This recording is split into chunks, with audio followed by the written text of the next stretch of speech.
안녕하세요. 지긋지긋한 이혼 소송을 마친 30대 여성입니다. 남편과는 학교 선후배 사이였어요. 남편은 저보다 3살 많은 복학생 선배였는데 처음부터 저에게 무척 적극적으로 다가왔어요. 솔직히 저는 그때만 하더라도 남편의 관심과 애정 표현이 부담스러웠는데 어떻게 거절해야 할지 모르겠더라고요. 게다가 주변에서들 제가 남편과 사귀는 것처럼 분위기를 몰아간 덕분에 싫다는 소리를 하기가 더더욱 어려워졌었고요. 그렇게 얼떨결에 사귀게 되었다가 졸업을 하면서 헤어졌습니다. 헤어졌던 남편과 다시 만나게 된 건 30이 넘어서였어요. 아는 선배의 모임에 갔는데 그 자리에 남편도 나왔더라고요.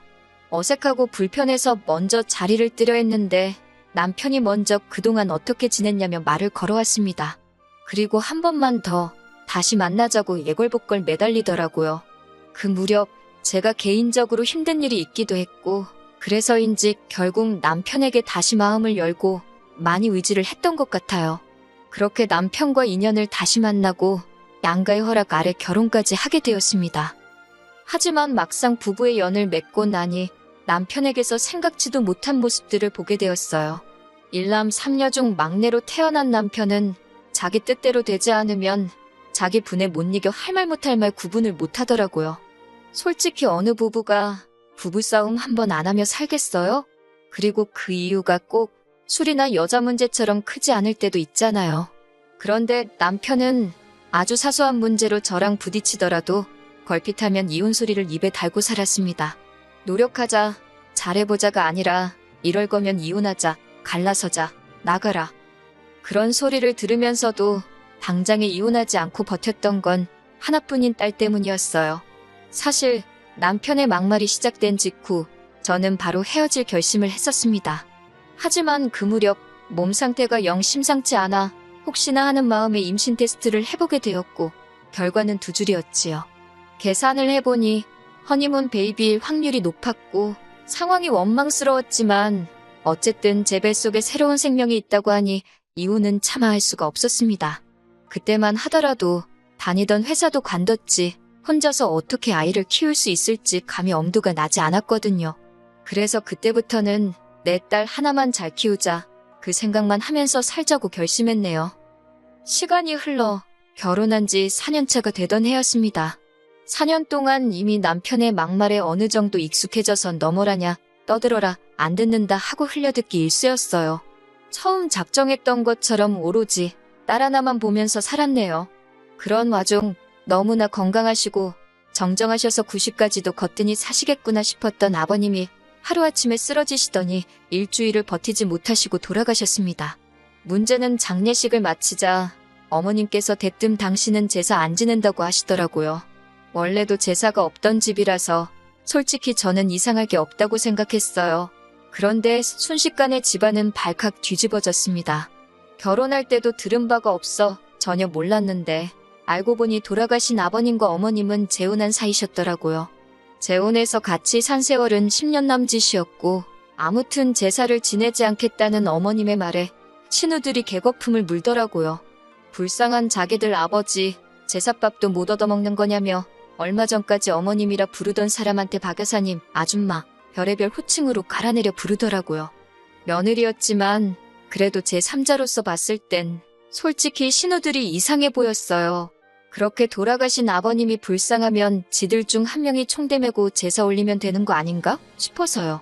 살아생전 점잖으신 아버님이 어디선가 이 꼴을 보시면 뭔 소리를 하시겠나. 돌아가신 분도 편치 않겠다. 그런 생각도 들었고 아무튼 머리채만 안 잡았지 개싸움도 저런 개싸움이 없다 싶었지요. 그런데 대뜸 다음 날인가 그 다음 날인가 남편이 의기양양하게 집에 들어오더니 이제부터 제사는 지가 지낸답니다. 어이가 없었지요. 지가 무슨 수로 제사를 지내겠어요? 어떻게 하는지 두고 보자 싶어서 제사 전날까지도 모른 채 했습니다. 그런데 남편이 저희 친정어머니께 전화를 했던 모양이에요. 친정어머니께서 저더러 그래도 며느리 도리한다 생각하고 제사는 올리랍니다. 덕을 쌓는다 생각하라나요. 생각지도 못한 전화를 친정어머니께 받고 나니 너무 속상하더라고요. 남편이란 인간이 장인장모 어려운 게 없나 싶기도 하고 사실 친정 부모님이 속상해 하실까봐 그동안 어떻게 사는지 미주알고주알 말하지 않았거든요. 그러니 딸내미 속도 모르고 제사를 올려드려라 마라 하신 거겠지요. 어쩔 수 없이 딱 이번만이다 생각하고 그렇게 아버님이 돌아가신 지 한 달 만에 제사를 지내게 되었습니다. 하지만 몇 시까지 오겠다며 호언장담하던 신우 셋이 다 같이 짝이라도 한 듯 제가 음식 준비를 다 하고 나서야 도착하더라고요. 피곤하고 짜증도 나고 제사 지내고 가시라 하고 저는 그냥 방에 들어와 버렸어요. 그리고 얼마나의 시간이 흘렀나 살짝 잠이 들었는데 큰 신우가 저를 깨우더라고요. 자기들 이제 집에 간다면서요. 당연히 제사상이고 뭐고 치워진 거 하나도 없었고 어지럽혀진 집안을 보고 머리가 아파왔지만 그래도 정리를 하고 가라 마라 뭐 그런 소리도 안 했습니다. 그런데 둘째 신우가 부엌에서 부시럭거리고 있어 들여다보니 제가 한 음식을 챙기고 있더라고요. 제가 지금 뭐 하시냐 하니 이거 어차피 두고 가봤자 저랑 남편 둘이서 다 먹지도 못하지 않냐며 음식 남기면 벌 받는다고 자기가 가져간답니다. 제가 됐다고 벌 받아도 제가 받는다고 음식에 손 떼지 말라 했어요. 가뜩이나 그 음식 혼자 다 하느라 죽는 줄 알았는데 내가 미쳤다고 그걸 퍼주기까지 하나 싶었으니까요. 둘째 신우가 저더러 치사하답니다. 저는 신우더러 일도 안 하고 남의 것 가져가려는 그 심보도 참 고약하네요. 그러고 사부쳤어요. 그러자 큰 신우랑 막내 신우까지 나서서는 어디 윗사람한테 그러고 덤비냐입니다. 그걸 아는 분들이 어머님께 그리 덤볐냐니까 저더러 집안일에 끼어들지 말래요. 그래서 저도 그럴 생각이라고 확실히 선 그어줘서 고맙다 했네요. 그러자 남편이 아주 생난리를 쳐댔어요. 어디 신우들 어려운 줄 모르고 하고 싶은 말 다 하고 사냐고요. 내가 지금 누구 제사 지내다 이 욕을 보고 있는데 그런 생각을 하니까 예전과 달리 분노라고 해야 하나요? 삭혀지지가 않는 거예요.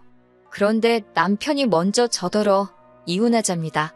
시댁 식구들 알기를 우습게 아는 여자는 자기 마누라 할 자격이 없다나요? 자기는 누이들하고 살 테니 저더러 혼자 잘 먹고 잘 살라고요. 그때 신우들 표정은 가관이었어요. 갑자기 다 큰 남동생이 당장이라도 자기들한테 들러붙을 것 같았는지 아주 아연실색을 하더라고요. 남편은 못 본 것 같았지만 막내 신우가 저더러 빨리 미안하다고 하랍니다. 막 뒤에서 열심히 저한테 꼴 같지 않은 사인을 보내던데 저는 보란듯이 그래 이혼하자 그랬습니다.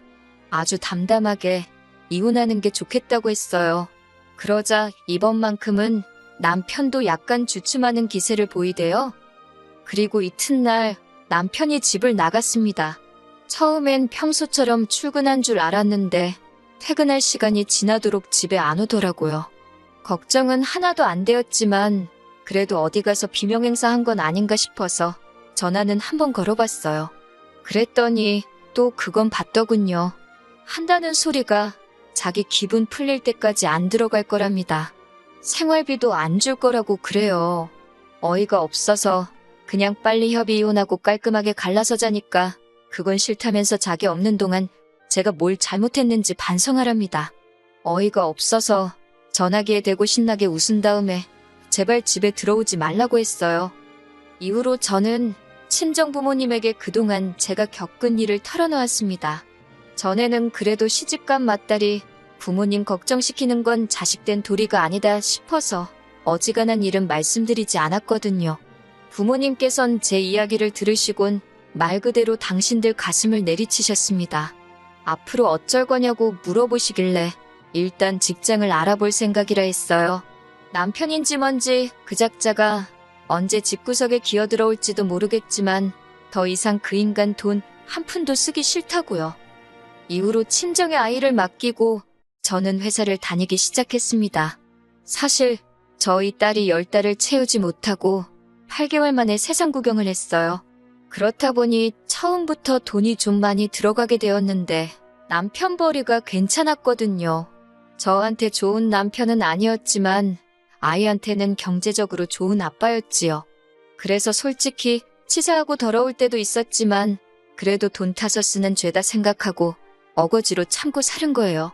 하지만 이혼하자는 소리가 안 먹히니까 결국엔 돈 가지고 이러는구나 싶어서 하루라도 빨리 어떻게든 경제적으로 자리를 잡아야겠다 싶었네요. 그리고 이후로 저는 남편에게 단 한 차례도 연락하지 않았습니다. 한 달, 두 달이 지나도록 아무런 반응도 보이지 않았지요. 그러니까 오히려 남편이 불안해졌던 모양이에요. 집 나간 지 한 4개월쯤 되었을 땐가 모르는 번호로 전화가 걸려왔는데 직감적으로 남편이란 걸 알 수 있었습니다.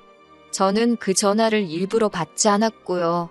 그러자 두어 번 정도 전화가 더 걸려왔고 역시나 받지 않았더니 뭐가 급했는지 이번에도 장모인 친정어머니께 전화를 걸었더군요. 친정어머니가 이야기를 전하시길 남편이 슬쩍 화해하고 싶다는 뜻을 보이더랍니다. 하지만 정신을 들차린 건지 친정어머니더러 판을 좀 깔아달라고 그랬다나요? 친정어머니가 저더러 어쩌고 싶냐 물으시길래 됐다고 했습니다. 남편 목소리 안 듣고 사니 살 것 같고 얼굴을 안 보고 사니 속이 다 후련하다고 이혼이나 마무리 짓게 집에 들어오란다고 전해달라 했지요. 그리고 며칠 뒤 남편이 집에 들어왔습니다. 한다는 소리가 이혼해 줄 테니까 저더러 애를 포기하라대요. 그럼 그렇지. 이 치사한 인간이 쉽게 저를 놔주지 않을 거라 생각은 했지만 그래도 지 자식을 가지고 이럴 줄은 몰랐어요. 이제껏 아이 하나만 보고 버텨왔기에 제 속은 말이 아니었습니다만 알겠다 했습니다. 당신이 그렇게 우리 애를 사랑하는지 전에는 내가 몰랐다고 앞으로 잘 키워달라고 했어요.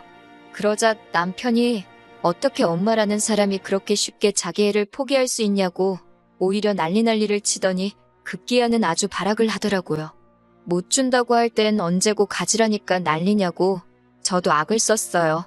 마치 우리 애가 짐짝 취급을 받는 것 같아서 제 속은 타들어갔지만 이렇게라도 하지 않으면 결국 또 남편한테 끌려다니겠구나 싶어 어쩔 도리가 없었습니다. 한바탕 전쟁을 치르고 나서 신우 셋한테 연락을 받았어요. 특히 큰 신우는 할 이야기 없다는 저를 붙들고는 자기한테 한번 털어놔보라며 들어주려는 척을 하더라고요. 에라 모르겠다는 심정으로 결혼 직후부터 남편이 보인 행동들과 막말들을 다 이야기했습니다. 그러자 신우가 한다는 말이 그건 다 제 오해래요. 아무래도 남편이 막내다 보니 조금 떼쓰는 경향이 있는데 저한테는 오빠다 보니 어떻게 떼를 써야 할지 몰라서 그렇게 말이 먼저 나간 걸 거라는 말도 안 되는 변명을 늘어놓더라고요. 그러면서 한다는 소리가 술 문제도 여자 문제도 아니고 그렇다고 돈을 못 벌어오는 것도 아닌데 저더러 참고 살랍니다. 원래 부부관계라는 게 한쪽이 참아주고 받아주고 그러면서 버티는 거라나 어쩐다나 그런 소리를 듣고 있으니 내가 뭘 바란 건가 싶더라고요. 어차피 팔은 안으로 굽는 걸 알면서 협의 이혼으로 진행하고 싶었지만 숙려기간에 남편이 마음이라도 바꾸면 전부 백지화 된답니다. 그 소리를 듣고는 바로 소송으로 마음을 굳혔어요. 변덕스럽고 찌질한 인간이 분명히 한다 했다 안 한다 했다 왔다리 갔다리 할 게 불보듯 뻔해서요. 그제서야 남편은 위자료까지 뺏기게 생겼다 싶어서인지 제 앞에서 싹싹 빌었습니다. 두 번 다시는 이혼의 이응자도 입에 담지 않겠다며 저 없으면 못 산다나요. 그런 남편에게 나는 당신이 없어야 산다고 사부쳤습니다. 그리고 그동안 이혼하자 소리 입에 달고 산 거, 생활비랑 얘 가지고 협박한 거, 그런 게 다 증거로 인정을 받아서 제가 이기면서 이혼 소송이 마무리되었습니다. 여기 이렇게 짧게 적어서 그렇지 솔직히 1년이나 걸렸어요. 아, 양육권도 제가 가지고 왔습니다. 물론 애 아빠다 보니 어쩔 수 없이 한 달에 한두 번은 애를 보여주기 위해 만날 수밖에 없지만요. 원래는 이혼하기까지의 과정에서 본의 아니게 친정부모님께서 고생을 하게 만들었었지요. 아이 데리고 집 나와 사는 동안 제가 일 나가고 부모님이 아이를 케어해 주셨거든요. 그런데 이제는 이혼도 했고 양육비도 남편한테 꼬박꼬박 받게 되었으니 부모님 집에서 나오게 되었고 지금은 아이랑 둘이서 지내고 있습니다. 남편과 이혼하게 된 걸 누구 탓을 할 순 없지만 그걸 가지고 저희 부모님이 고생하실 필요도 없다고 생각하거든요. 신혼 때부터 걸핏하면 이혼 노래를 부르던 남편은 막상 이혼하고 나니 정신 차렸나 봅니다. 돈 잘 벌면 뭐합니까? 아버님 돌아가시자마자 어머님은 핏줄도 아닌 자식들과는 진작에 연을 끊었으니 막상 혼자 살게 되니 밥이고 집안일이고 다 자기가 하게 되었으니 불편해서 저러는 게 분명하다는 생각이 들더군요. 그렇게 우기던 아버님 재산은 앞으로 지가 스스로 준비하려나? 아니면 지 누이들이 제 시간에 와서 도와주려나 의문이네요. 아이를 아빠 없이 키우고 싶지 않아 참아왔었는데 이혼하고 나니 별거 아니더군요. 오히려 엄마 아빠가 화목하지 않은 집안에서 아이를 키우는 것보다 아이한테도 이 편이 더 나은 것 같습니다. 애 때문에 참고 살아가기엔 제 남은 인생이 너무 아깝잖아요? 얼마 전에 온 남편의 정신 차렸고 앞으로 좋은 아빠, 좋은 남편이 되겠다는 연락을 마지막으로 남편의 전화번호를 차단했습니다. 친정 부모님은 좋은 사람 만나서 때가 되면 재혼을 하라는데 사실 엄두도 안 나네요. 돈 벌어오는 거 당연히 수고스럽고 고마운 일이지만 그걸 가지고 생색내면서 뒷바라지해주고 애 키워주고 저는 식모도 아니고 남편의 엄마도 아니니까요. 돈 잘 벌면 결혼 상대보다 집에서 일해주는 사람을 구해야지요. 아무튼 결과적으로 그럭저럭 저는 잘 지내고 있습니다. 이혼은 분명 쉽지 않은 결정이었지만 후회 없는 선택이었어요.